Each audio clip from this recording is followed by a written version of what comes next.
Bon, on va peut-être commencer. Bon.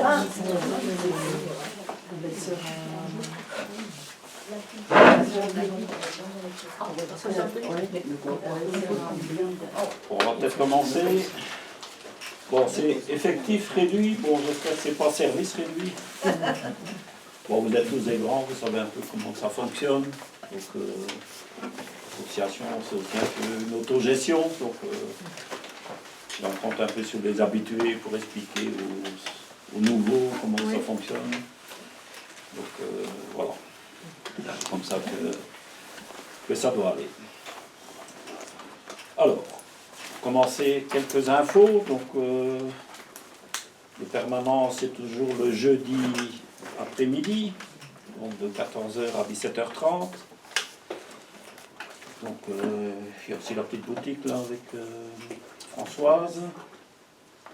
Bon, en principe, il y a toujours quelqu'un d'accueil pour vous accueillir.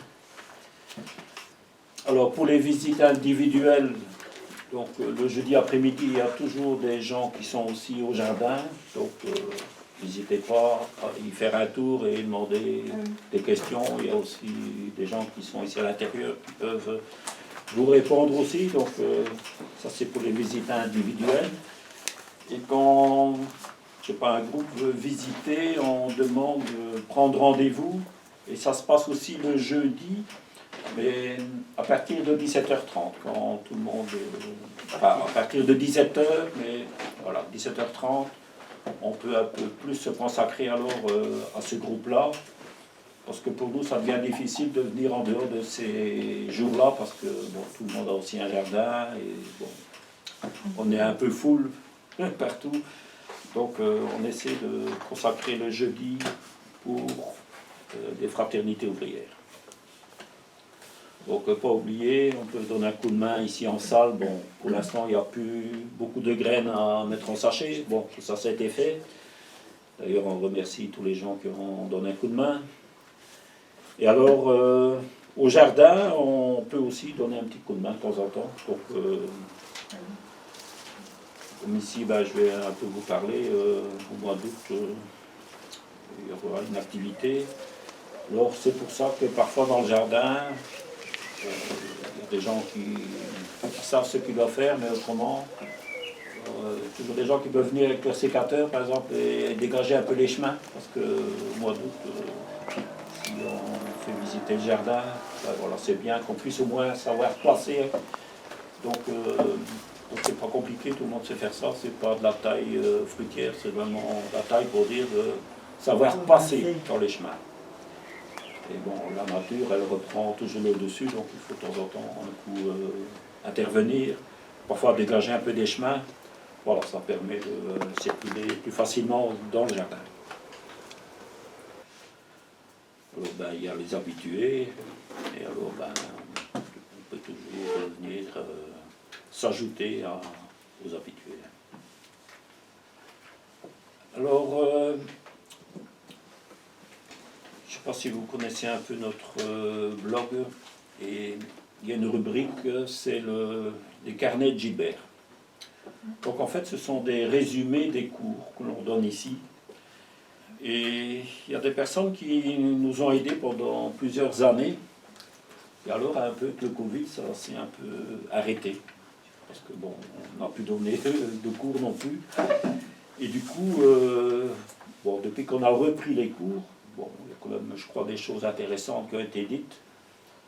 Si jamais il y a des gens qui se sentent capables, bon, je parle aussi pour les gens qui nous écoutent à distance, parce que ça peut se faire à distance, c'est d'essayer de faire un résumé de ce qui se dit. Donc, il y a des exemples, hein, donc tous les cours sont enregistrés, et on peut les écouter et refaire, je veux dire, un résumé, mais ça ne doit pas être dans le détail. Hein, donc, ça se résume à une page ou deux maximum en fonction de ce qui se dit. Et c'est intéressant qu'on mette ça aussi en résumé, parce que parfois, s'il faut réécouter tout le cours pour savoir de quoi on parle, je vois que consultation de pages web, on voit que les carnets de Gilbert sont quand même assez souvent visités. Donc, je crois que c'est intéressant peut-être de recommencer ça. Alors, pour bien s'organiser, donc, bon, les gens qui sont intéressés pour le faire, donc je demande de le faire en traitement de texte. Bon, peu importe, ça peut être Word ou bien en LibreOffice, peu importe. Et ça me permet après de le mettre, moi, sur le blog. Et pour bien coordonner, il faudrait que, bon, il faudrait pas que chacun fasse la même chose dans son coin. Donc si quelqu'un décide de faire, par exemple, tel mois, bah, c'est pas la peine qu'il y en a 10 qui fassent la même chose. Donc ça serait bien de me faire savoir par mail. Donc l'adresse email des fraternités ouvrières, c'est fraternitéouvrière-moucron@gmail.com, mais c'est indiqué sur notre site. Donc ça permet de dire, ben voilà, moi je veux bien me charger de tel mois, et voilà. Comme ça, s'il y a d'autres personnes, ben, je dirais, ben non, faites pas ce mois-là, parce qu'il y a déjà une autre personne qui le fait, donc on peut choisir autre chose. Donc ça a été fait donc jusqu'en mars 2020.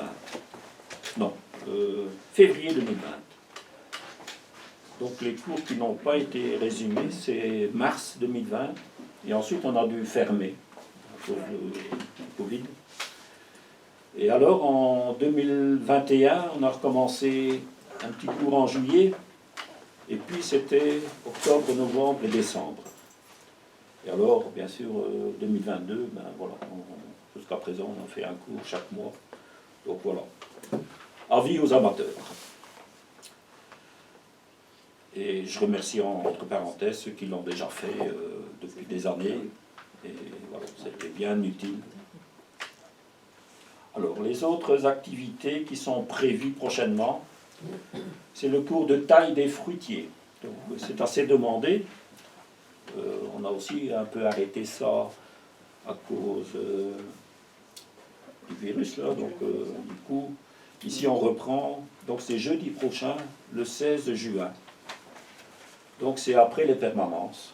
Donc, c'est de 17h30 à plus ou moins 19h en fonction de l'intérêt ou des questions que les gens posent. Donc, ça s'explique. Ici en salle, on ne sait pas faire ça dans le jardin parce que c'est assez touffu et on n'arrive pas à placer. Parfois, si on a 20 personnes, ben, passer 20 personnes autour d'un tailleur, autour d'un arbre, bon, on ne va pas en voir suffisamment. Donc on explique la théorie ici à l'intérieur et on pense bien refaire quelques projections de vidéos.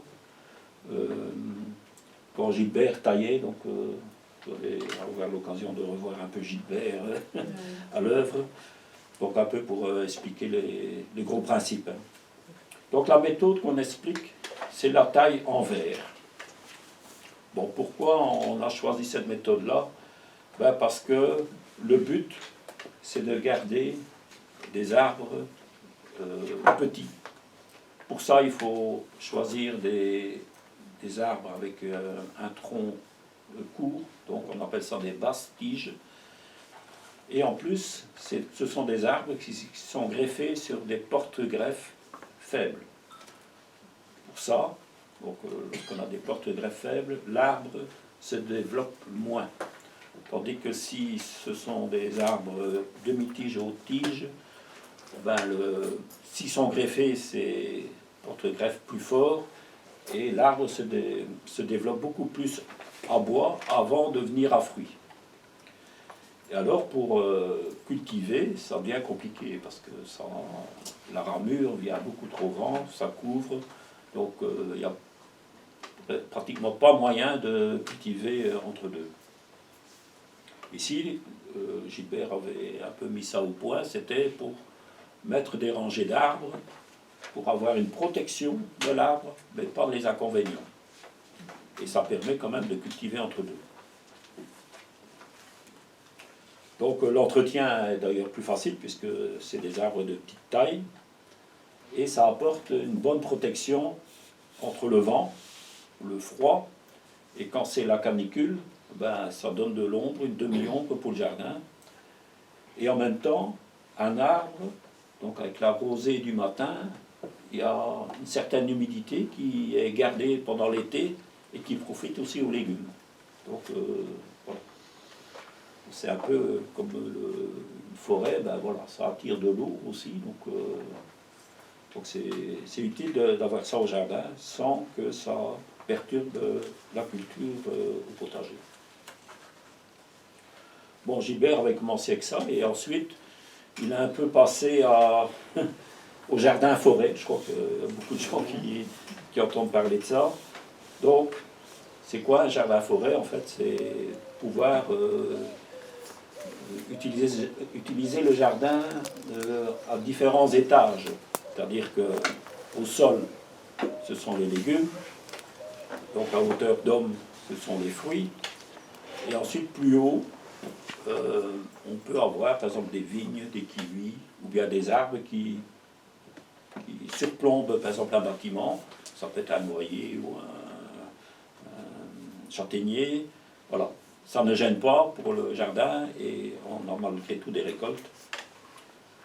Bon, dans tout ça, donc par exemple le figuier, lui, il prend aussi pas mal de... C'est un arbre aussi à la mode. Mais tout ça, il faut savoir maîtriser. Parce que quand on laisse aller, après, les arbres, ils reprennent le dessus. Et là, ça devient plus compliqué. Et c'est ce qu'on a vu ici les dernières années avec Gilbert, c'est que, voilà,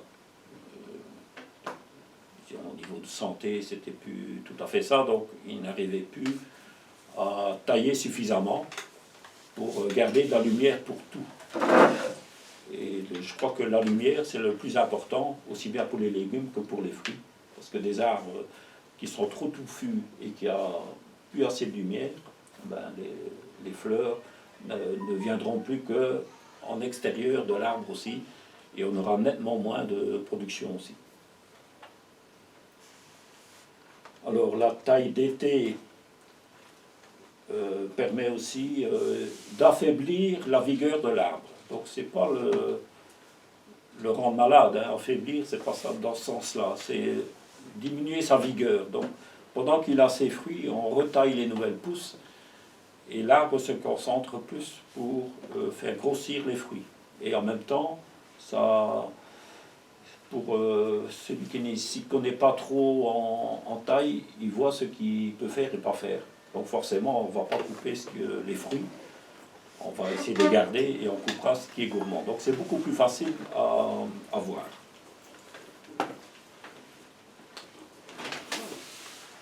Et en même temps, mais bon, tout ça on va expliquer un peu plus dans le cours, on peut aussi lutter contre les maladies et les parasites aussi. Mais bon, je vous invite à suivre donc le cours jeudi prochain. On vous expliquera un peu tout ça plus en détail. Alors, une autre activité qui aura lieu au mois d'août, c'est le goûter au jardin. Donc, c'est en coordination avec la cellule d'environnement de Moucron. Donc, il y a plusieurs jardins communautaires qui vont être ouverts ici dans la région, donc dans l'entité. Donc, c'est Moucron, Luinerzo, Dautigny. Ben, si on va voir sur le site goûter au jardin de la ville de Moucron, vous verrez qu'il y a toute une liste de jardins que l'on peut visiter ce jour-là aussi. Donc il suffit de taper dans le moteur de recherche et voilà. Et nous, on s'y trouve aussi. Donc le thème du goûter au jardin, c'est les fleurs dans le potager. Donc ça aussi... c'est intéressant d'avoir des fleurs au potager. Pourquoi? Bon, premièrement, on dit bah, c'est plus beau aussi, donc forcément on met les fleurs, c'est souvent pour la beauté. Alors quand on met des fleurs annuelles, ce sont quand même des plantes qui fleurissent longtemps et abondamment, plus que les vivaces. Donc je vais en citer quelques-uns, par exemple les soucis, donc un calendula. Donc c'est vraiment des plantes faciles qu'on peut semer directement sur place. Donc on n'est pas obligé de semer en pot. Ça se sème en annuel, donc à partir du mois de mai. Donc souci, lavater, zinnia, les tournesols, cosmos, tagette, muflier, alors les giroflées, c'est même des bisannuels. Alors les encolis de jardin, ça fleurit très tôt au printemps et ça attire beaucoup déjà les bourdons. Et c'est justement, c'est ça l'intérêt, c'est d'attirer les pollinisateurs. Donc, quand on a des fleurs au jardin, bien sûr, nos arbres fruitiers ont peut-être déjà fleuri. Mais le fait de mettre toujours des choses à butiner, eh ben, les pollinisateurs vont se fixer près de votre jardin. Parce que il y aura toujours quelque chose à butiner. D'ailleurs, en Amérique, lorsqu'on fait de la culture des amandiers, par exemple, bon, c'est souvent de la monoculture. Alors, ils ont constaté que, bon, ils ont mis des hectares d'amandiers, ils ont constaté que, voilà, il n'y avait pas assez de rendement parce que les pollinisateurs n'étaient pas là et il n'y avait rien d'autre autour. Alors, bon, pour pallier à ça, ils ramènent des camions avec des ruches et des abeilles pour polliniser tout ça. Alors que si on est un peu plus intelligent, ben, si on essaie d'avoir des fleurs tout le long de l'année, ben, voilà, il y a des abeilles sauvages, des bourdons qui vont s'installer et qui vont faire le travail. Alors, bon, on parle d'insectes, et alors il y a aussi les prédateurs qui vont avec. Donc, si on offre le couvert, il faut offrir le gîte aussi. Alors, ben souvent, il y a encore quelqu'un qui m'en a parlé tout à l'heure, c'est Marie, je crois, au niveau des pucerons. Par exemple, voilà, on se dit, ouais, je mets des fèves ou des capucines, et bon, j'ai une concentration de pucerons, ça m'embête, la plante, elle est couverte de pucerons. Bon, cette année, c'était beaucoup des pucerons sous les choux aussi. Et ben voilà. Et souvent, les prédateurs viennent après. Donc, la coccinelle, par exemple, les larves de coccinelle sont vraiment avides de pucerons. Mais souvent, ils se développent en fonction de la nourriture qu'il y a. Donc, s'il n'y a pas beaucoup de pucerons, ben forcément, on aura un peu moins de coccinelles. S'il y en a beaucoup, ben, il faut tant que les coccinelles se reproduisent et qu'il y ait les larves et qu'ils se nourrissent des pucerons. Donc, il faut parfois être patient et bon, et parfois, si la plante elle en souffre, ben alors il faut peut-être intervenir mécaniquement en pinçant les jeunes pousses. Mais il faut se dire qu'on prive quand même de nourriture les prédateurs. Bon, il y a les coccinelles, mais il y a aussi des oiseaux qui en mangent. Il y a aussi des abeilles solitaires qui viennent aussi manger des pucerons. Donc c'est un peu pour ça aussi que, par exemple, lorsqu'on veut... Je vais plutôt encore parler de... Ouais. Donc il y a les chenilles. Donc les chenilles, les papillons. Donc, lorsqu'on a des chenilles, ben, il y a des oiseaux, par exemple les mésanges, qui viennent chercher les chenilles.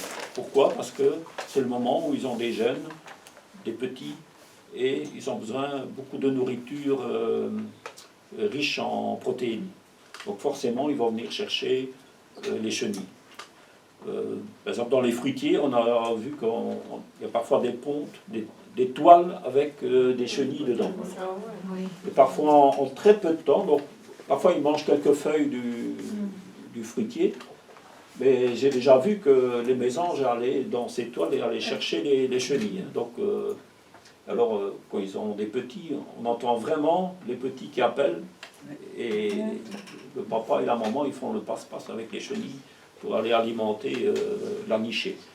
Donc, et ça tombe au bon moment, hein, donc vraiment au moment où il y a les chenilles, il y a les petits, les mésanges.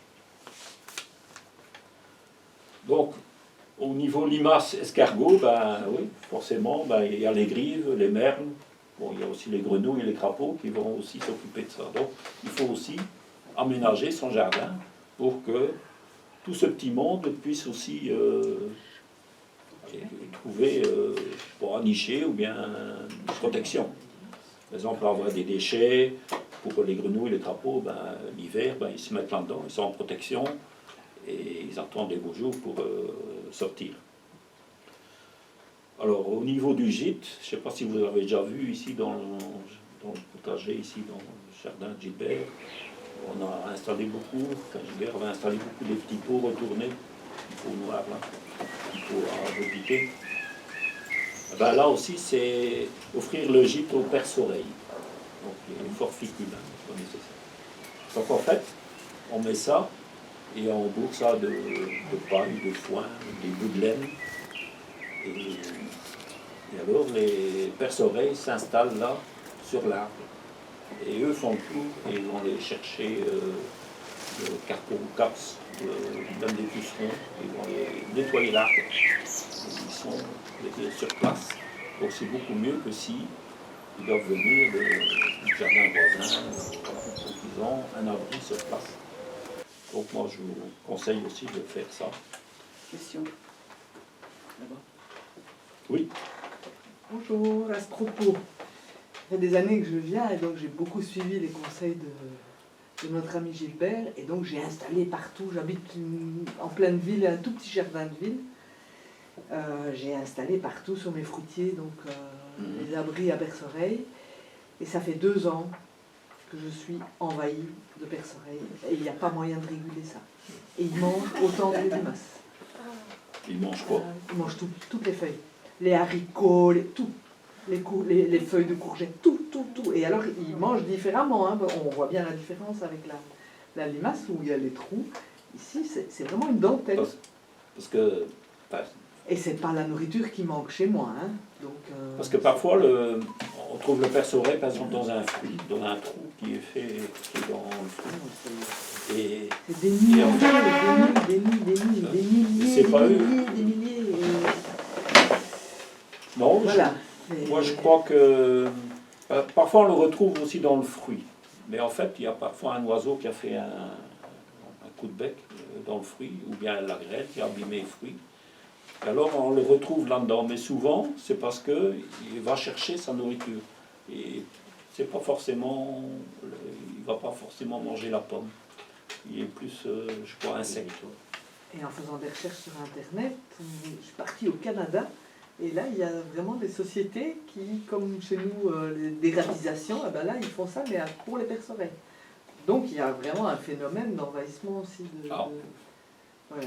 Et ça ne s'est pas limité à mon jardin, c'est vraiment un phénomène qui a eu lieu dans le quartier, parce que j'ai 2 amis qui ont aussi un petit potager, et on a eu la même chose. Donc, mais tout est équilibre. Hein. Bon, je suppose que les perce-oreilles ont aussi leurs prédateurs aussi. Bon, ça peut être les oiseaux. Bon, il manque peut-être autre chose. Donc, c'est toujours un équilibre à avoir. Hein. C'est vrai que...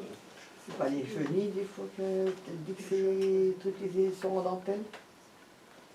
Ouais, je suis surpris, j'ai jamais entendu ça. Je sais pas si les perce-oreilles mangent les chenilles, j'en sais rien. Bah, beaucoup, ouais, ils sont plutôt carnivores. Et qu'elles pensent que c'est des perce-oreilles, que ce serait les chenilles, et qu'eux, ils font la razzia. Encore fait une enquête. Ben oui, je voulais vraiment, je suis contente qu'on en parle, parce que c'est vraiment devenu un souci, quoi. Ouais. Parfois, on accuse des trucs... par exemple, le cloporte. Ben, là aussi, on va le retrouver, par exemple, dans les fruits abîmés. Dans le compost, surtout. Oui, mais ils cherchent les endroits humides et alors eux vont par exemple nettoyer tout ce qui est mort. Ils vont nettoyer ce qui est pourriture. Et alors, comme on le trouve dans une pomme, par exemple, on va dire que c'est lui qui a fait le trou, mais c'est pas forcément lui le coupable au départ. Il nettoie en fait les parties nécrosées. Bon, ben ouais. Bon, il y a un autre abri, c'est par exemple les têtes de tournesol. Donc, On a des grosses têtes de fleurs de tournesol. Là aussi, c'est la nourriture pour les oiseaux et en même temps, on y trouve aussi beaucoup de coccinelles et aussi des perce-oreilles qui s'abritent là-dedans pour passer l'hiver aussi. Donc, parfois, des gens ont la fâcheuse habitude de dire je vais tout nettoyer avant l'hiver, comme ça c'est propre. Ben, la propreté, on tue la biodiversité. Il ne faut pas oublier que tous les abris, tous les déchets servent d'abri pour des insectes qui sont souvent utiles.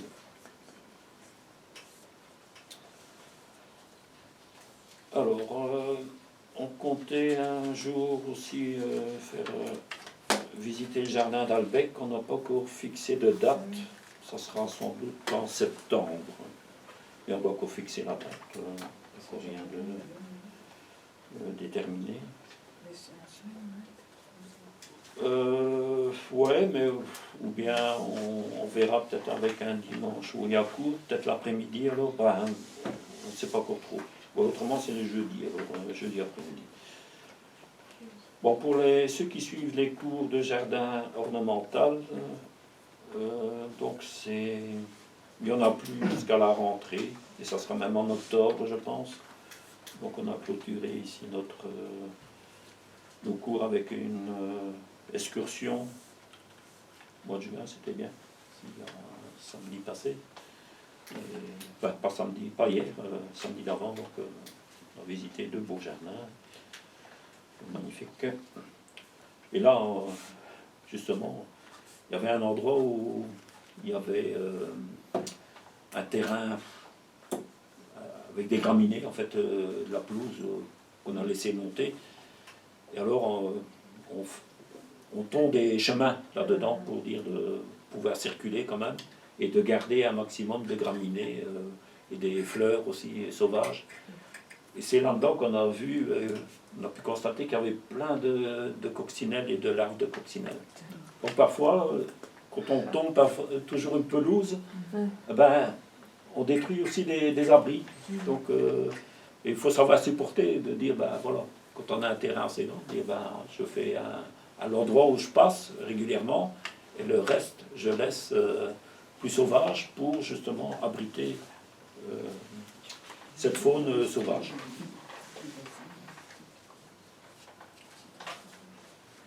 Bon, le cours proprement dit, bon, j'ai un peu rappelé l'importance de la couverture du sol.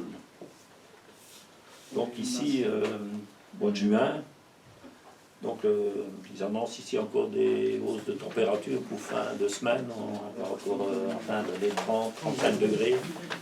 Et une vague de chaleur là qui remonte là d'Afrique, ouais, ça vient même d'Afrique, du Maroc, Afrique, l'Espagne, ouais, c'est déjà on dit la France, là, ça va remonter par chez nous.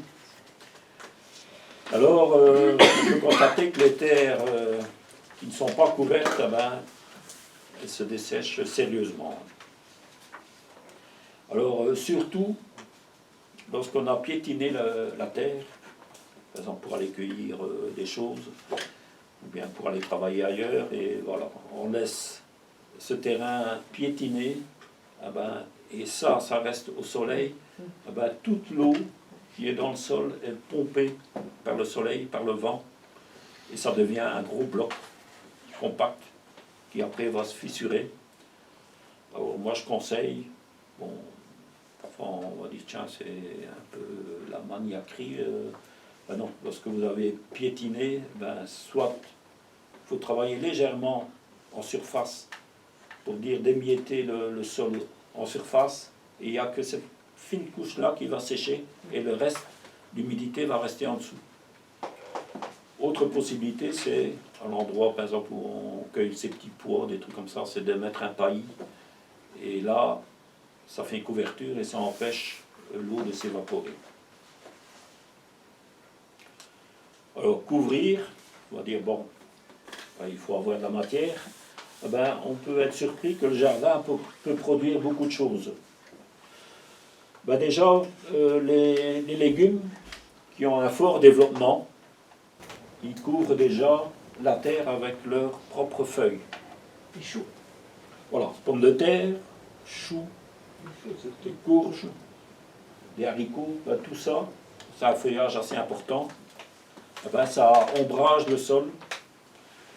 Il faut savoir que, par exemple, un sol qui est exposé au sol, un sol nu exposé au soleil, eh ben, la vie du sol, elle est détruite dans le sol. Hein.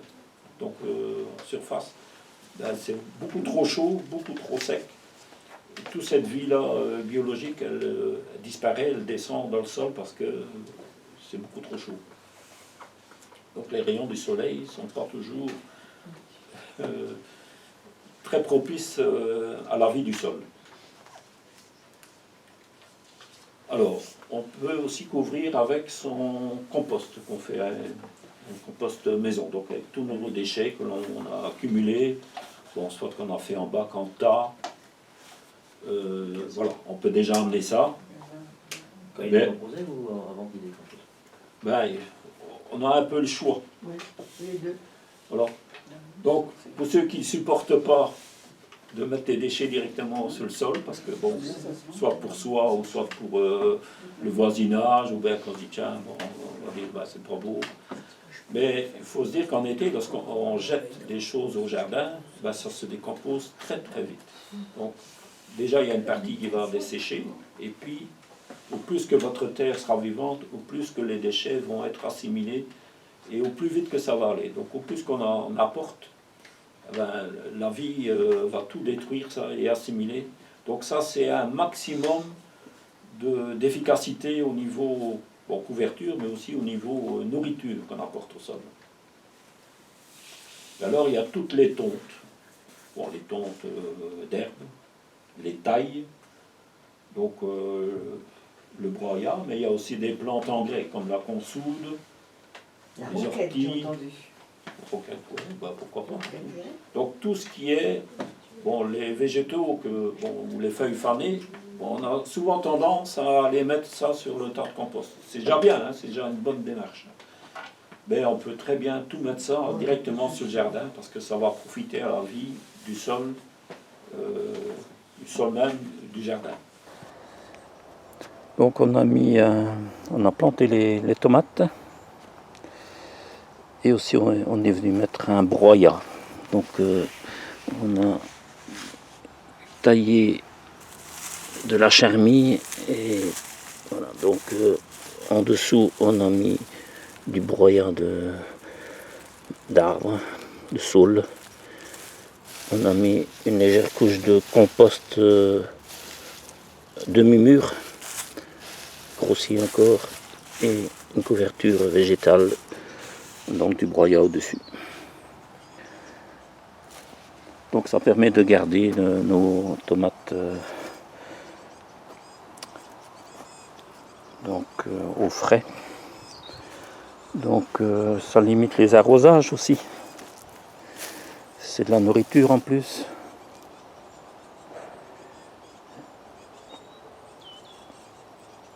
Et c'est même joli aussi.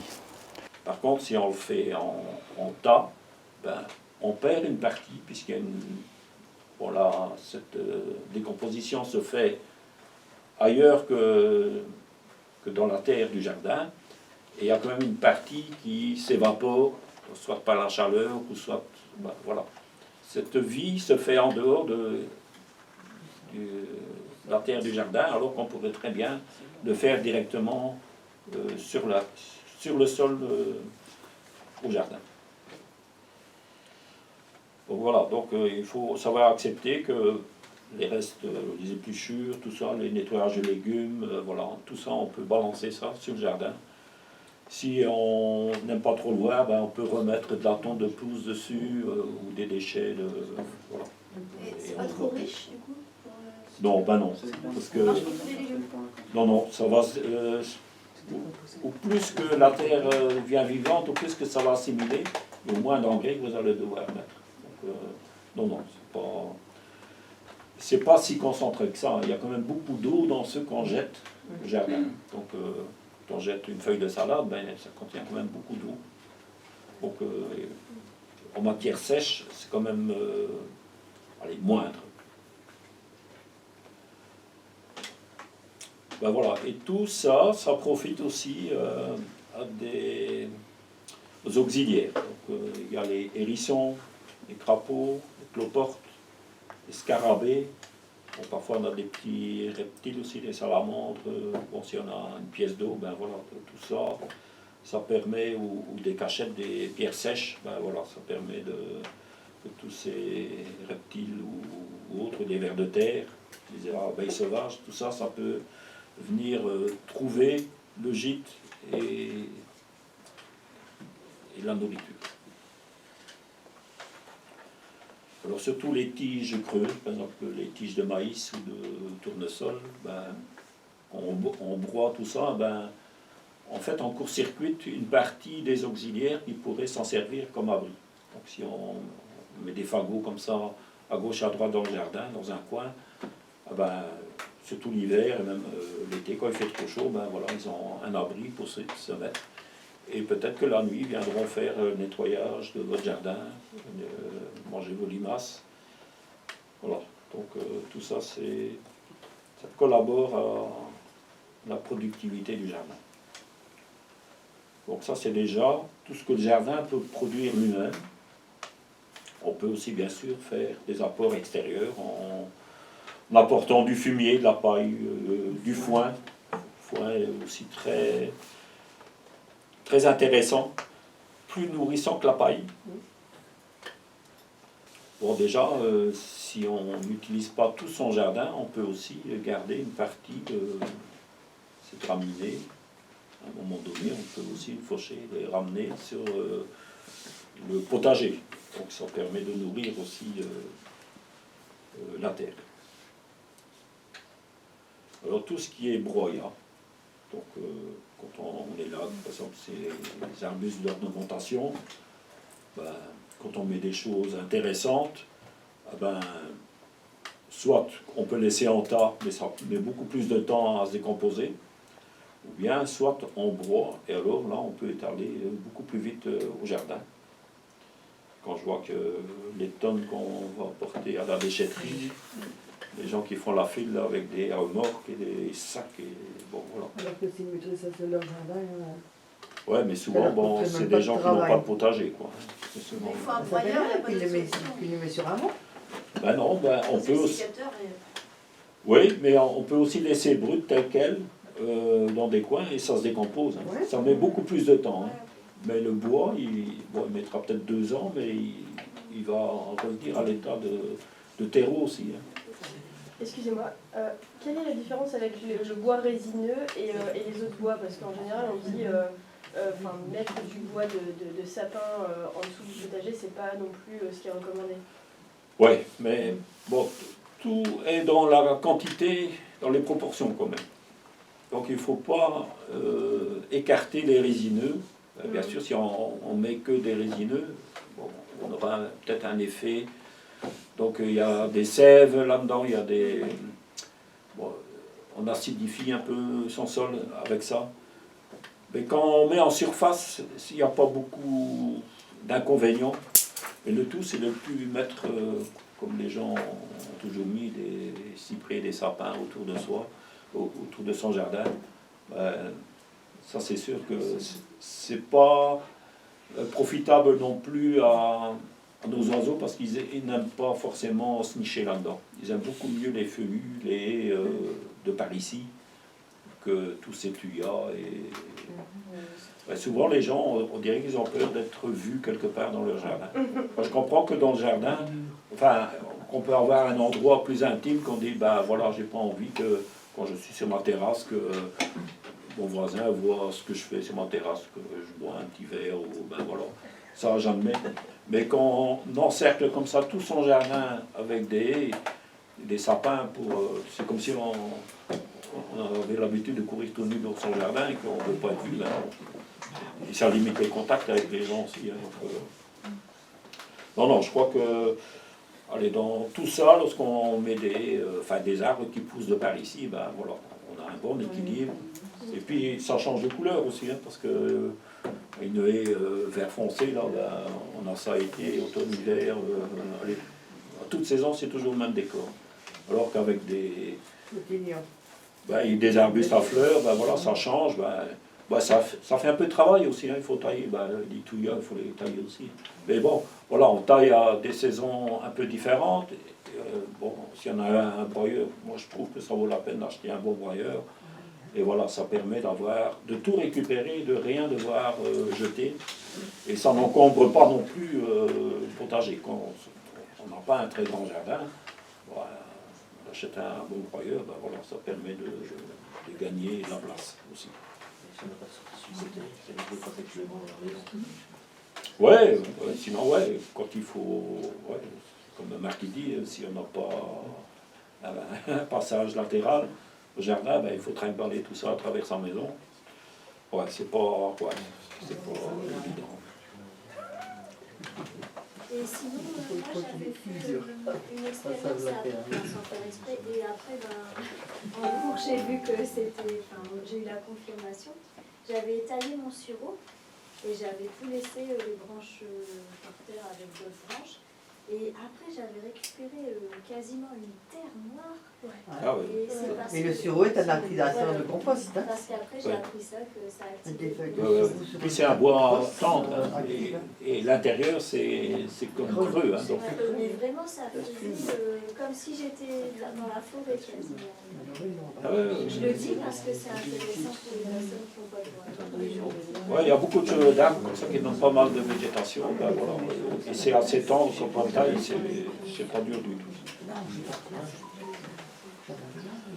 Alors, donc le but de tout ça, c'est protéger le sol.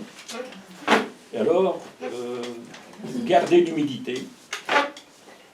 Parce que lorsqu'on couvre le sol, on empêche l'évaporation. Donc il y a toujours une humidité ascendante, c'est-à-dire qui vient du fond et qui remonte. Donc le sol, c'est comme une grande éponge. Et toute l'eau qui est tombée pendant l'hiver, ben, s'accumule plus bas. Et lorsque les plantes ont besoin d'eau, bon, ils utilisent l'eau autour des racines, et ben, cette éponge, elle redonne l'eau par le bas. Donc, c'est pas forcément toujours, il ne faut pas toujours attendre la pluie. Donc déjà, il y a un moment donné, il faut une certaine quantité d'eau qui tombe aussi. Mais quand on protège bien et qu'on garde l'humidité au maximum dans le sol, eh ben, cette eau sert à alimenter les racines des plantes et ça permet quand même de faire de fameuses économies en eau. Donc si on n'a pas de grande réserve d'eau, de pluie, ben voilà, ça permet quand même de tenir beaucoup plus longtemps avec ces réserves d'eau. Et je vois que maintenant, dans les émissions à la télé ou bien même sur Internet, qu'il y a quand même pas mal de fermiers qui réfléchissent aussi autrement. Parce que souvent, le système c'est labour au printemps, laisser sécher les grosses mottes, puis repasser à émietter, tout ça. Ben, il y a quand même beaucoup d'agriculteurs maintenant qui réfléchissent autrement et qui essaient de plus retourner le sol et d'essayer de faire des semis directs, donc de mettre des semis dans ceux qui existent déjà. Donc parfois dans des engrais verts, mais le tout c'est de savoir combiner ça. Donc, parce que souvent on se spécialise dans un truc, on dit tiens je mets que du blé, je mets que ça. Mais quand on arrive à associer des différentes cultures, ben, peut-être que lorsqu'on récolte le blé, ben, on récolte aussi peut-être des engrais verts pour le fourrage, pour les animaux. C'est tout un système à mettre en place et de plus retourner ces sols. Et je regarde de temps en temps sur Internet, il faut taper dans le moteur de recherche, vers de terre production. Donc c'est tous des agriculteurs, principalement en France, qui réfléchissent autrement. C'est assez compliqué à comprendre parce que ils utilisent des langages de fermiers, hein, donc ils parlent en quintaux et, bon, et des taux d'azote et tout ça. Bon, c'est un peu technique, mais quand on voit les choses, leur but c'est de rendre la vie au sol. Parce que toutes les techniques qu'on fait actuellement et avec les engrais chimiques, ben, on diminue la vie du sol et eux vont vraiment dans l'autre sens. Donc le nom de leur site c'est Vers de Terre Production, donc Vers de Terre, donc, ça veut tout dire. Hein. Non, le Vers de Terre. Hein. Et justement, ils ont fait que ça soit accessible, que c'est gratuit, qu'on peut regarder. Donc c'est vraiment aussi le but de divulguer le plus possible. Il y a des conférences, il y a des gens des interviews. Bon, il y a déjà des dizaines et des dizaines, c'est pas une centaine de reportages et de conférences. Bon, c'est pas à la portée de tout le monde, mais il y a des choses parfois intéressantes. C'est chaque fois bien détaillé de ce en quoi on parle. Et voilà, je vous invite aussi à regarder un peu ça. Ça vaut la peine, bon, c'est bien, on va dans le bon sens.